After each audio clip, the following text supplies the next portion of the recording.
Okay, so here is a question.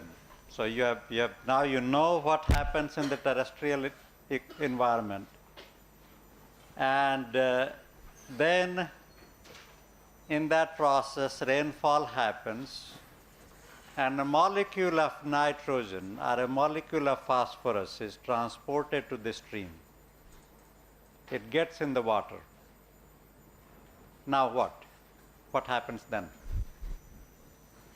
Does it move through the system efficiently? Does it get absorbed by the sediment? Is it taken up by something? What happens?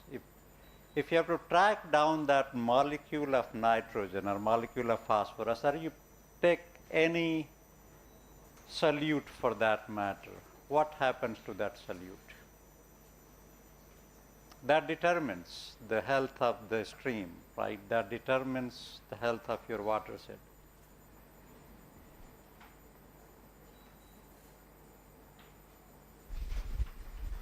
This is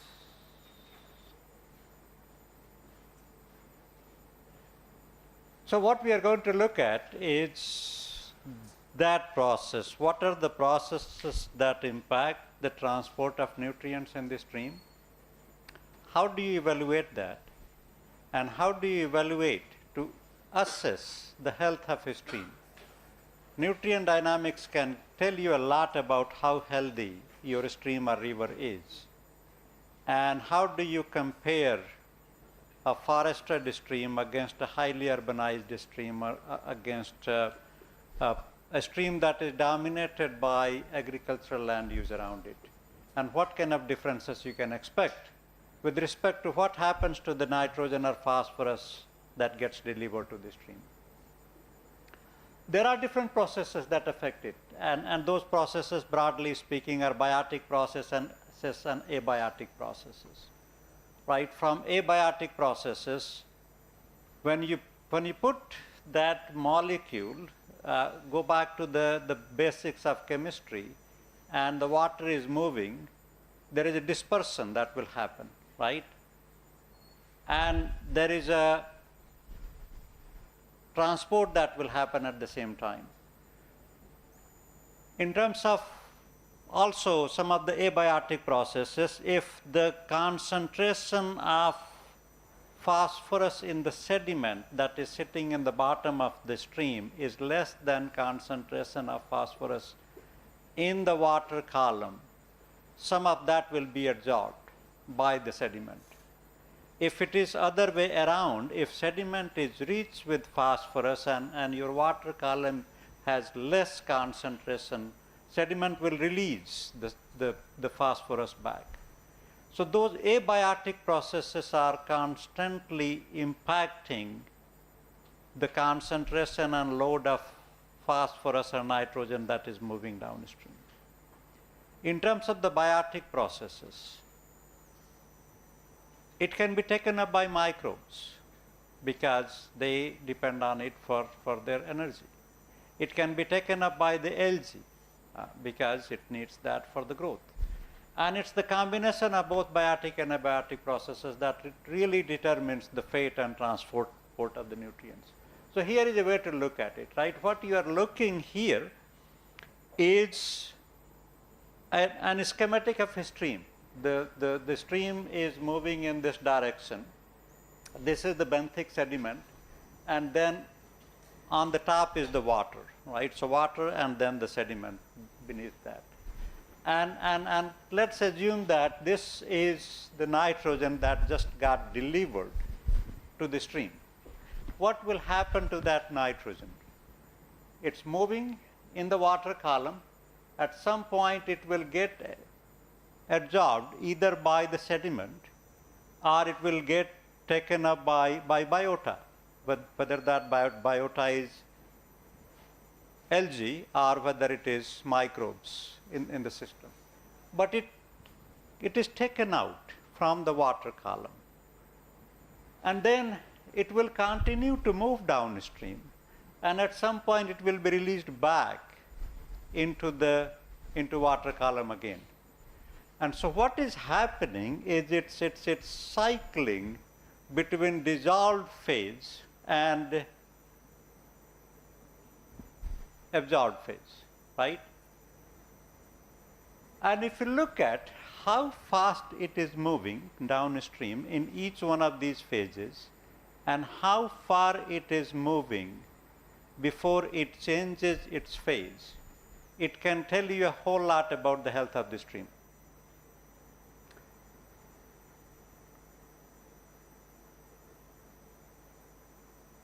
There are ways to measure it. Actually, the measurement is quite simple, where you go and release a known concentration and of nitrogen or phosphorus along with a conservative solute. A conservative solute is something that will not be taken up either by sediment or by biota. So chloride is an example. Because of the abundance of it, sediment is not going to take it, biota are not going to take it. Chloride is going to just move through the system, right? And you measure the two at downstream points, how fast and how far they are going. And there are well-established methods to then calculate the length that these solutes are traveling either in the dissolved phase or in absorbed phase. So a few quick definitions. Conservative solute. Conservative solute is something that changes its form. Or does not change its form. There is no biological or chemical transformation that takes place. Chloride, bromide, those are the elements that are needed, that are used frequently. And the concentration, if you put it at a point in the stream and measure it point B, the concentration remains relatively stable because it is efficiently moving through the system. And non-conservative solutes are the nutrients we are talking about, nitrogen and phosphorus, because they are affected by both biotic and abiotic processes.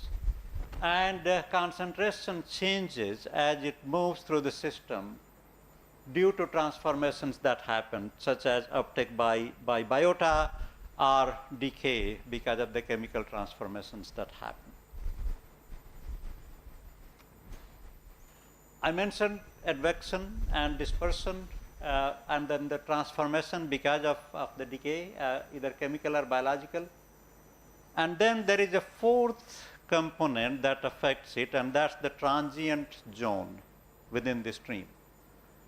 So if you get into a stream and look at how it is flowing, there will be a main channel, right, where the water is moving efficiently. But that water is also interacting with other parts of the channel where it stays there for much longer. It's not moving as rapidly or as efficiently. It gets into those zones. It stays there for much longer and then gets back into the main channel. And that is what is called the transient zone or transient storage zone, where the solutes or water is stored for much longer compared to the main channel. And because it is sitting there for much longer, there is a bigger opportunity for either biotic or abiotic transformation to take place. Everyone is with me, right? You all have the same mental model that I have, what is happening in the stream. Great. This part probably is going to be new to most of you, right? So let's take a look at what is happening mathematically. This is a stream, and nutrient is moving through the stream. The main channel, there is a transient storage zone through which this can come and stay there for much longer. Biotic, abiotic processes can take place, it can go back. Also, there are reactions that are happening here, and then sum total determines how fast it moves downstream and in what forms it moves downstream, right? So this can be represented by a simple partial differential equation. Change in concentration that is coming here is a function of dispersion, and change in concentration as a function of the distance.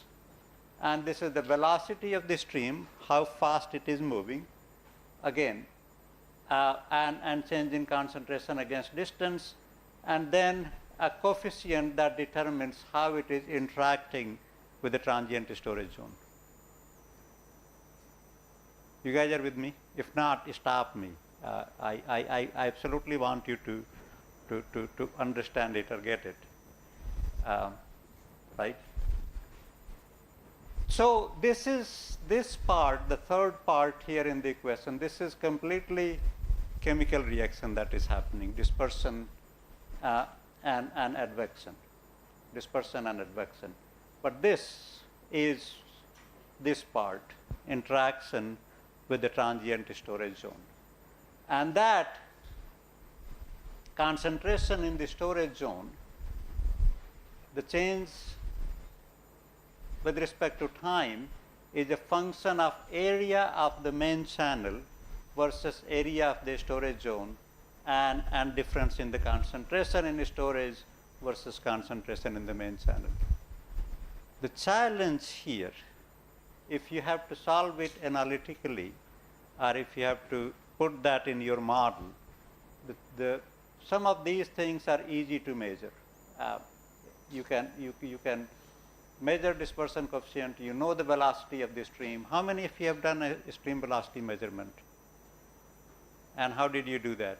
How did you do that? Velocity.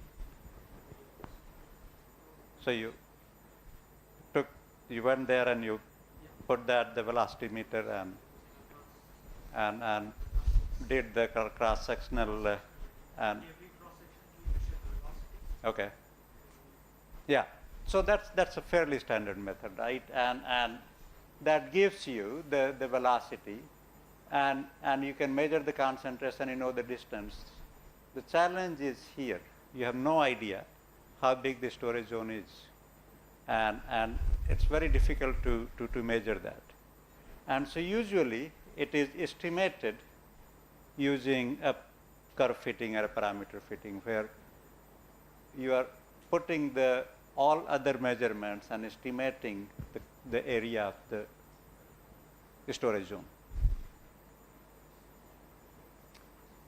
All the definition of the terms, these are in the chapter that is in your book, so I won't go through that. And so what is happening is the nutrient is cycling through this water column and sediment, or water column and biota, that includes both microbes and algae, as it is moving downstream. And so it is just not being transported directly as what you would expect in a water moving through a pipe, but it is really going as a spiral, and it is going constantly between dissolved phase and organic phase, or adsorbed phase. There are models to simulate how that is happening. SWOT is one of those. Our group has done quite a bit of work to improve the SWOT model capabilities to simulate the spiraling concept within the stream. And so coming back to the same figure, when it is in the dissolved phase, the length is S sub W, or the length when it is in the water column, and then when it is either in the sediment or in the biota, that is S sub B. And S, which is the sum total of the dissolved phase and adsorbed phase, is what is called the spiraling length through which it completes one spiral. Most of the time, S sub W, dissolved phase length, is the dominant part of the spiraling length. It's usually somewhere between 80 to 90% of the spiraling length. right? So one cycle it completes. 90% of the distance will be in the dissolved phase, and roughly speaking, 10% of the distance will be in the adsorbed phase. When you do the measurements, S sub B is much more difficult to measure. S sub W is easier to measure because we can measure the change in concentrations as it is moving downstream.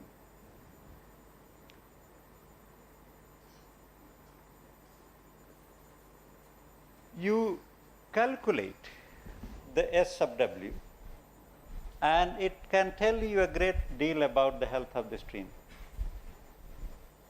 So take a forested headwater stream, first order stream, and you compare that to a first order highly agricultural stream. S sub W or RS for that matter would be much smaller for forested stream compared to agricultural stream. And why is that?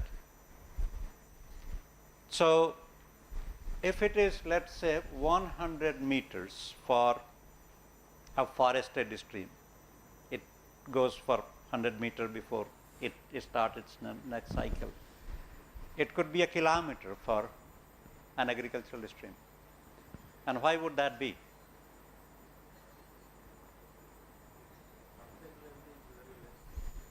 Yeah, uptake length is less. So why is uptake length less for forested stream compared to an agricultural stream?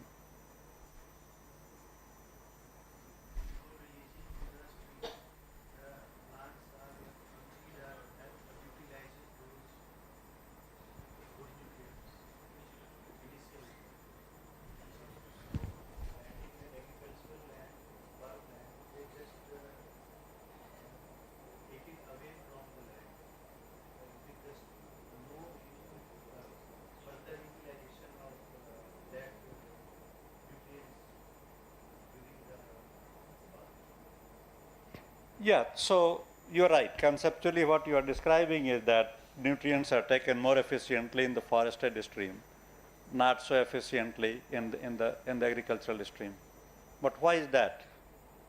Why are they not utilized so efficiently by agricultural stream?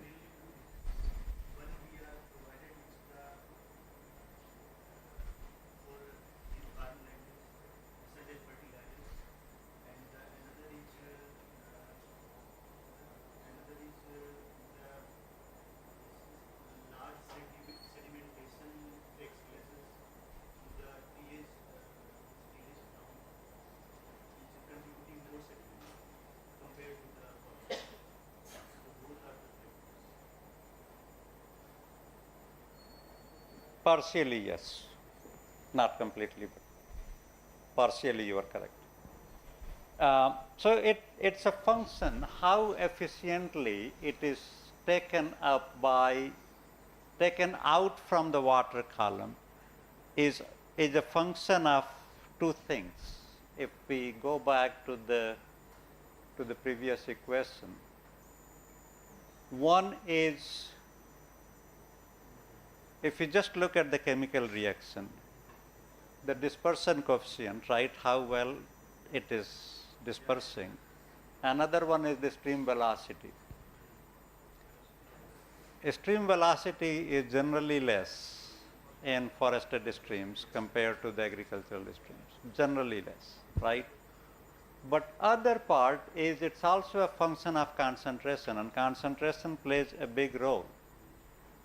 The ambient concentration of nutrients in an agricultural stream will be much higher, and therefore less of that will be taken out from the water column. Make sense? Everyone is still with me? I have not lost anyone? Good. So you can do these measurements and actually know a great deal about health of the ecosystem. If the net uptake length is much greater, then you know that it's impaired stream. And something needs to be done to bring the health of the stream back.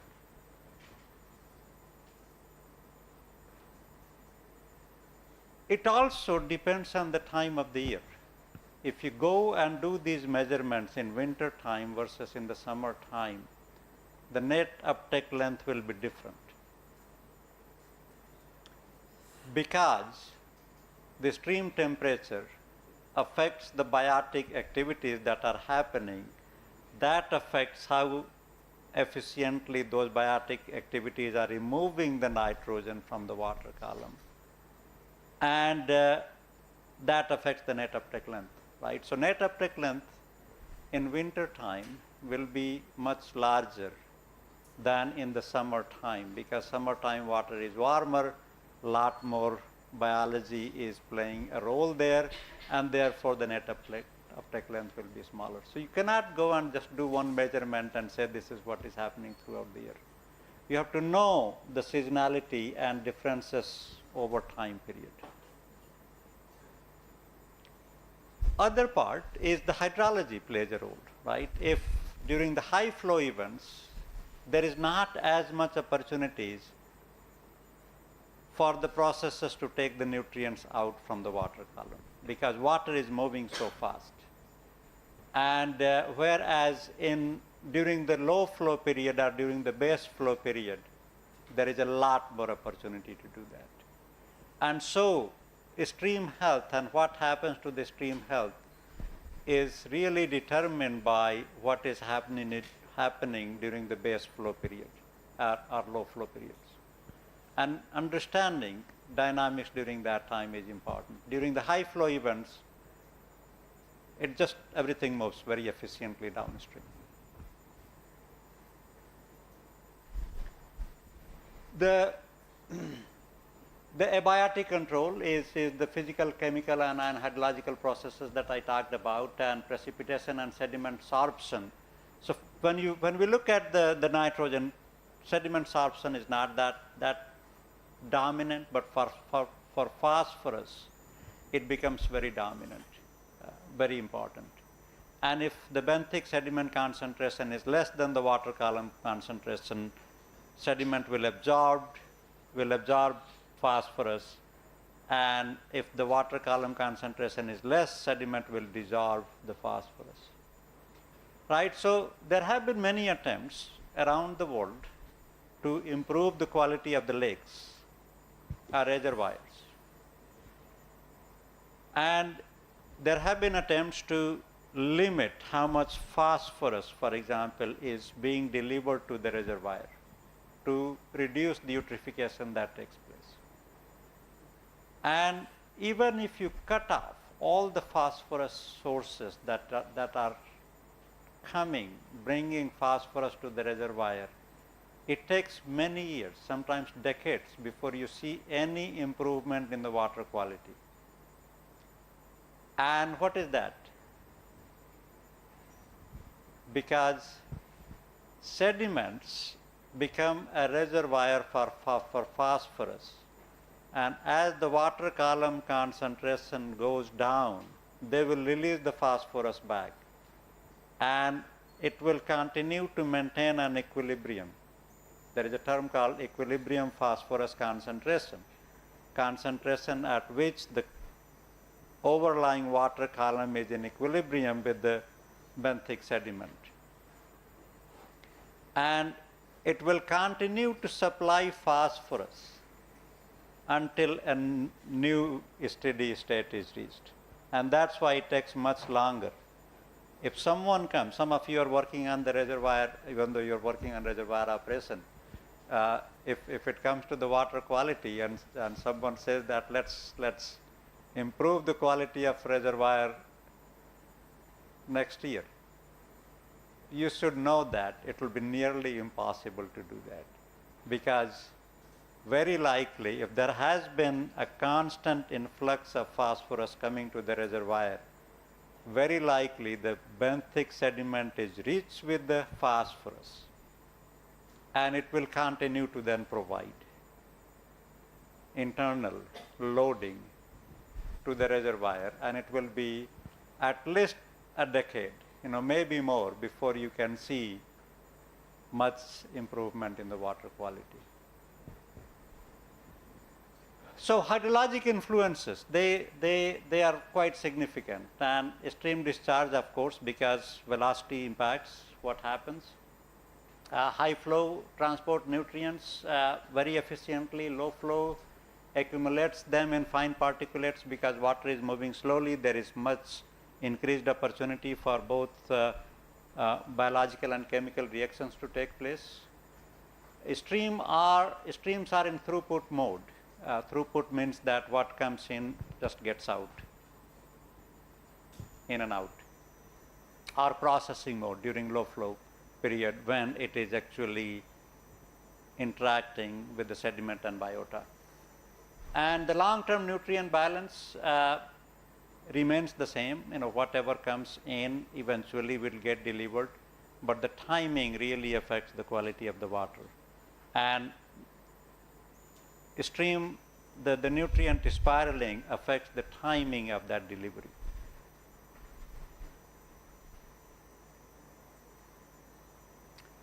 Low flow or small streams and areas with debris dams favor retention because the water is moving slowly, and larger rivers favor export.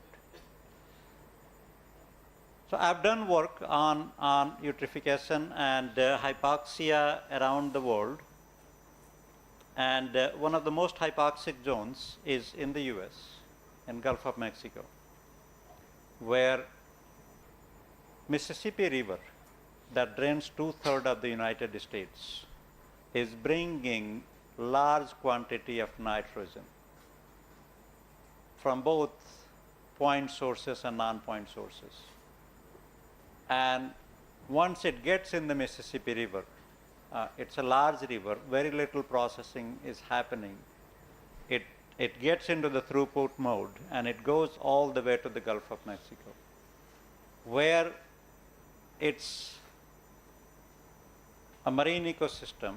Nitrogen is limiting nutrient, and once it gets there, it accelerates the algal bloom. And then, because algae is a living organism, in the daytime the waters are saturated or supersaturated with oxygen, but in the night time the concentration of the oxygen in the water column goes close to zero. And because of that, no organism can survive. That has created a huge problem. EPA has a goal to reduce the size of the hypoxia by 40% or 45%. And we are making progress, but we have not seen progress as much as what was anticipated. And that shows the complexity of the problem. Other work I had done was in one of the Great Lakes, Lake Erie. And Lake Erie supplies drinking water to many, many cities within the US around Lake Erie. One of those cities is Toledo in Ohio. And in the summertime, because of the high phosphorus concentration, the algal bloom was so much that city could not take organic matter out in their drinking water plants, and therefore they could not chlorinate it, and they could not send it to the homes. And the drinking water supply for the entire city was shut down for 3 days. US is one of the very few countries where you can directly drink from the faucet.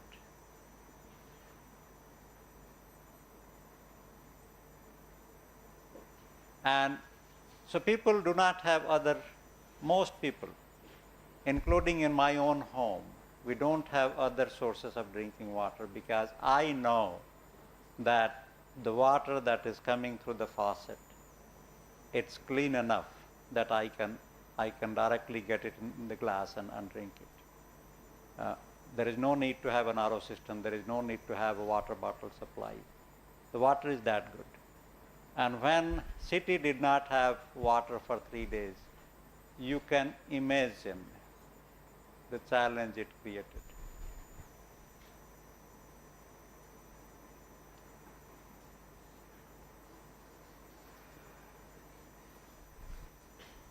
Subsurface flow and storage, that's where the transient storage zone comes into picture. And there is an enhanced exchange between surface water and a stream bed, and that enhances the nutrient retention and cycling. There is a greater solute stream bed contact that increases nutrient uptake, takes the nutrients out from the water column, especially in small first and second order headwater streams. Substrate and sediment characteristics. So what kind of sediment do you have?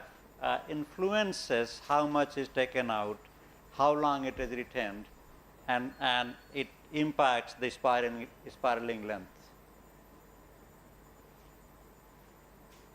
Autotrophs, what is an autotroph? Someone? I'm hearing whispering. Speak up, project your voice. What is an autotroph? Yeah. So, yeah. And microbes assimilate nutrients. They make the spiraling length smaller, and they make the uptake faster. But in nutrient-rich conditions, nutrients are passing through very, very efficiently. Cyanobacteria and heterotrophic microbes, they fix nitrogen, especially under slow-moving water and high temperatures.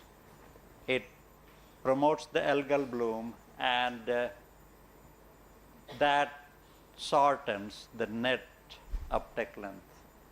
Both biotic and abiotic factors influence nutrient retention, cycling, and spiraling in streams, right? So that's one of the key points, take-home points, that there are biotic factors, there are abiotic factors. Hydrology plays a big role in what happens to the nutrient spiraling. There are models to evaluate it, and you can look up, there is an Otis model, Qual2E model. Much of algorithms from these models have been taken up and incorporated into the SWOT model. Both of these models require extensive field data and calibration, which is resource intensive and location specific. There are nutrient injection studies that need to be done, and it's not complicated. We have done a number of nutrient injection studies, but it takes resources and it takes time. It's easier to do those nutrient injection studies in headwater streams than in the large rivers.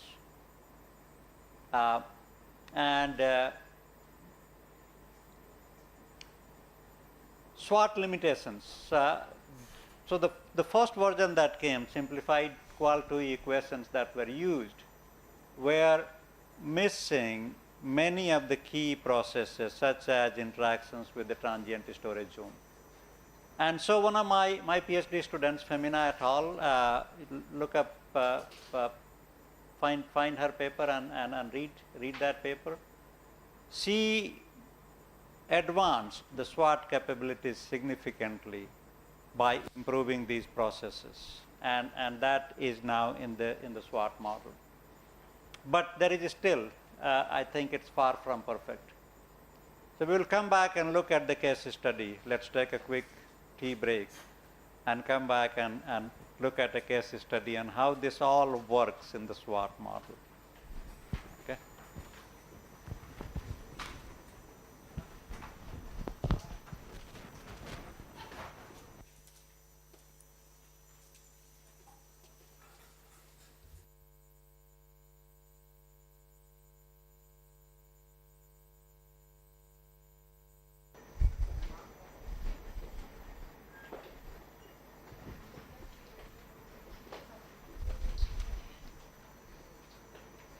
Okay, I hope everyone is awake. Some of you are struggling to stay awake in the first part of my talk. So I hope the tea has done the magic, and you're all awake.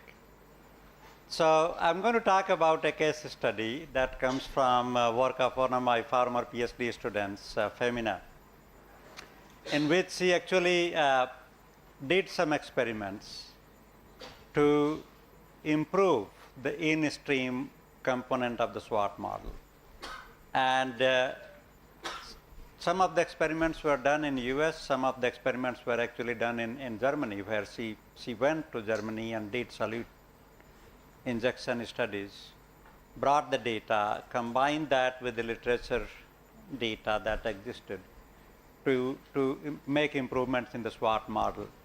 And that's what I want to show you, that if you don't consider these processes, what the model predictions may look like, compared to when you bring some of these concepts into your calculations. And so, see, the data I will be presenting comes from this small watershed in Germany, where she did part of her experiments. And she also looked at the one-dimensional solute transport model and Qual2e model, brought the algorithms, simplified those algorithms, made improvements, and then put that in the SWOT model. So this Kilstow watershed was a small headwater stream, 50 square kilometer in catchment area, and it's mainly dominated by agriculture, with a significant portion of tile drain farmland. Are tile drains common here in India? Are there tile drains? In the coastal areas, okay.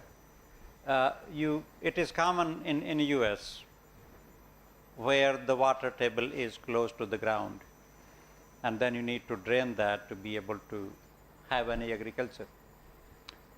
And so she collected water quality data, including measurements for sediment, dissolved oxygen, nutrients, both different forms of nitrogen and phosphorus. And also looked at the historical measurements data that were available from 2006 to 2016. And she used the stream flow and water quality data to calibrate and validate the modified SWOT model, the model that she developed.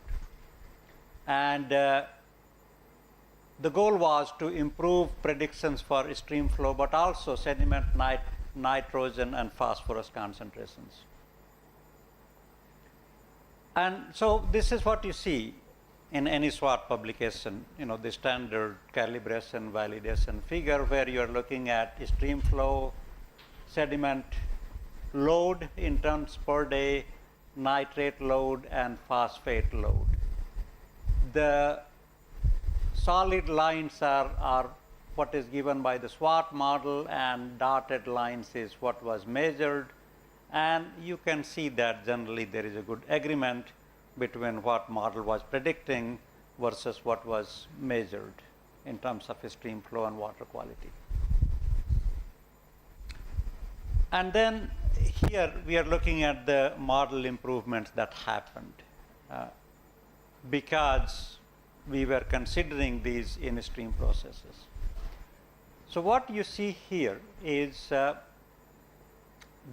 these light solid lines is what was predicted by the original SWOT model, and then these dark solid lines is what was from the improved model, and then these red dots is the measured dissolved oxygen concentration in the stream that she was studying. All right, so one of the big problems with the original SWOT model was that it was predicting a lot of fluctuation in dissolved oxygen concentration, ranging from near zero to supersaturation, 12 milligram per liter. And that was happening a lot. When in reality, we know that dissolved oxygen concentration, it fluctuates, but it does not fluctuate as much unless it is a hypereutrophic water body, where it gets supersaturated in the daytime and then it depletes the oxygen in the nighttime. This was a first order headwater stream, and there is no way for oxygen concentration to go down that low in the night time. It's just not possible. And so you know that it's a problem.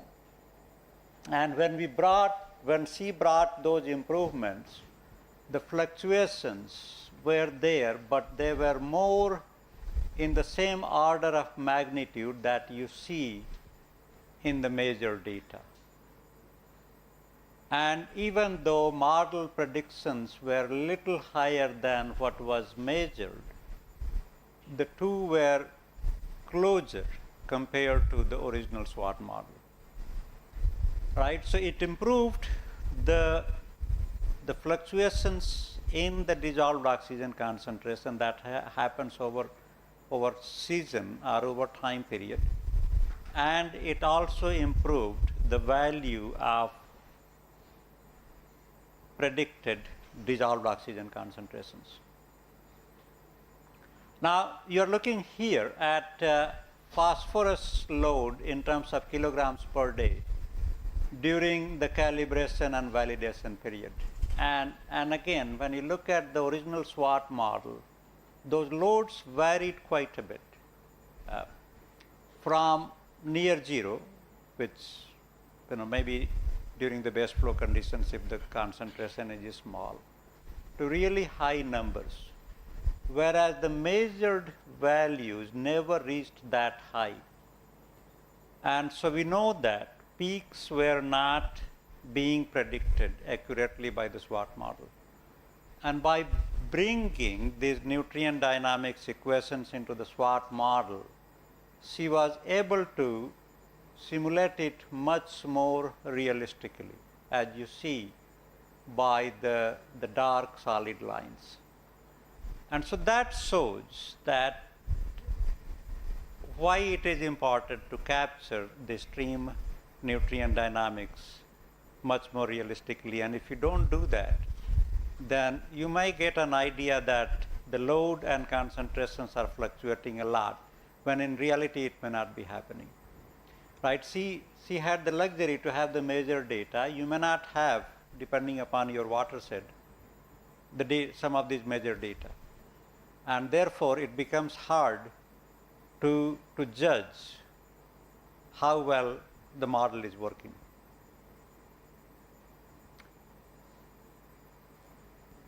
For nitrate, the results were not that drastic because the sediment and benthic sediment does not play that big of a role in nitrate assimilation within the stream.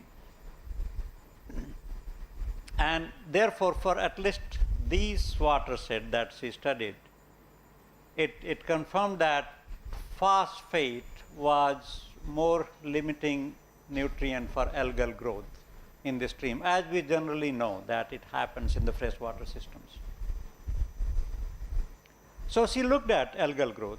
She did chlorophyll A measurements in the stream and looked at what was being predicted by the SWOT model as indicated by the light gray columns, the improved model, the dark gray columns, and then hashed columns, what was measured. And again, what you see that the improved model brought the numbers to much more realistic range compared to the original SWOT model. You guys are with me? Everyone?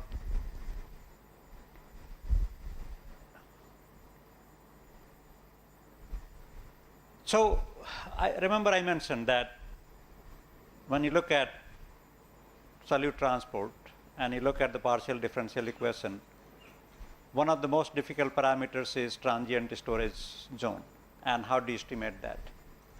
And she developed a method to estimate that without use of a model, using the physical parameters that you can measure.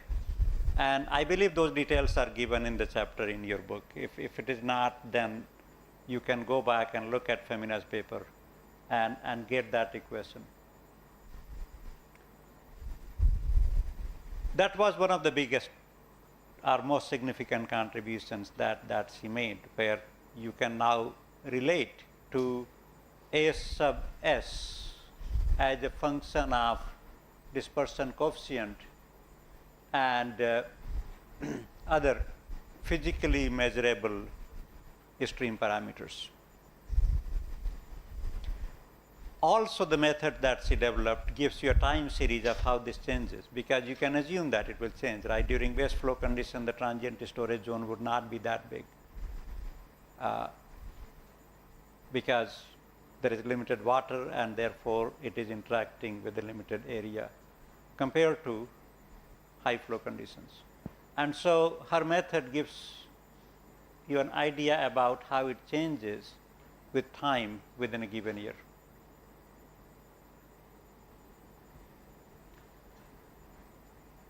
So the take-home point here is that you do need to take a look at the nutrient spiraling within the stream.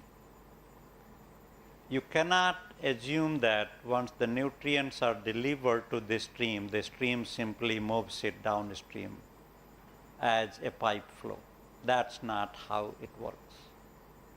It's a very living system. And there are series of biotic and abiotic processes that are happening all the time that impacts how much nutrients are delivered, when they are delivered, and then what happens during that transport process.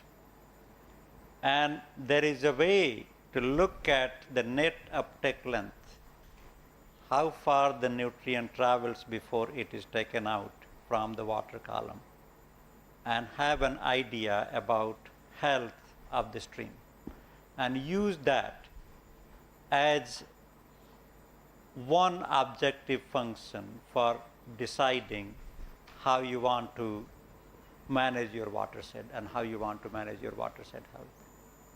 It's not done very commonly, but as you get into watershed management and as you start to look at how watersheds need to be managed and how the health of the streams need to be evaluated, I want you to bring this concept into your practice. How are nutrients traveling and how is stream health impacting the travel of the nutrient? What is the spiraling length? How well these are being processed? And that will give you an important endpoint of management to be able to go back and decide what needs to happen. It will also give you an idea about the realistic result to expect. We talked about chemistry of benthic sediment with respect to the water column, right?